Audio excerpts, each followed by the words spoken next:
I was sunk. I had no other option than to undress in front of 11 strangers, I counted, and let them see that I too was wearing a diaper. As to whether mine was wet or not, that remained to be seen. Sadly, it was, and more so than Joey's seemed to have been.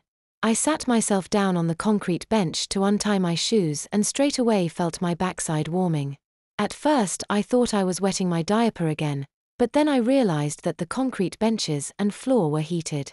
That actually distracted me from my fear of being seen in public wearing a diaper. I pulled off my left shoe and sock and let my feet rest against the warm floor. Boy, that sure felt good. I did the same with my other shoe.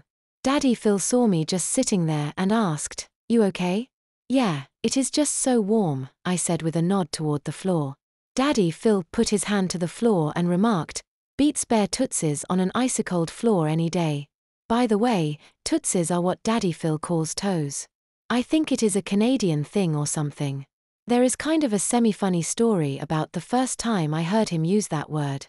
We had been chatting online at ILD.com with 5 or 6 others. Actually, it was the very first time I had chatted with Daddy Phil. Everyone else in the chat room already knows about Daddy Phil's playful side, but I hadn't yet learned that about him. He had said something about hanging someone up by their tootsies. Don't ask me why I did so, because I don't know, but immediately I had thought that tootsies was slang for testicles and said something quite derogatory.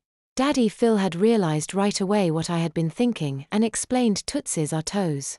Boy, I was so dang embarrassed that I thought I was going to die. Anyway, Joey was ready to go. He was hopping up and down almost on his tiptoes while chanting, "Come on, come on, come on." Daddy Phil turned his attention to me. I suppose he had assumed that I was waiting for him to help me get changed too, but when he started to reach for my pants I pushed his hands away. "I can do it myself," I objected.